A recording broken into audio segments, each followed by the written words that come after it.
সমাজ যেন চলচ্চিত্র বটে, মুখোশধারী মানুষ রং মেখে সংসেজে ঘোরে, আসলে তারা নিজেরাই বেহুশ।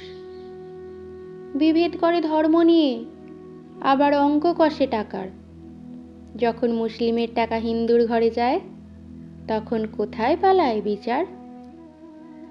বাড়ির বউ চাই রূপে লক্ষ্মী গুণে সরস্বতী যখন, তাও কেন হাত পেতে পণ নিতে লজ্জা লাগে না তখন?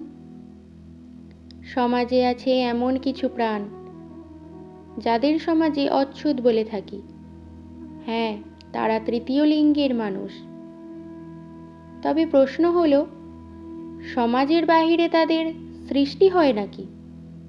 যেই মেয়েটার শরীর নিয়ে যাদের মিটছে দেহের কাম, কাজ সেরে সাধু সেজে সেই মেয়েকেই দিচ্ছে বেশ্যা নাম।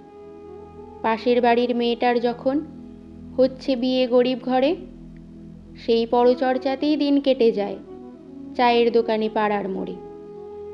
এই সমাজে তফাৎ চলে ধর্ম, রূপ, রং, আচার, ব্যবহারে। আবার কখনো ধনী, কখনো গরিব, এই আজব সমাজ সংসারে। নমস্কার, কণ্ঠ ও কলমে শ্রেয়া।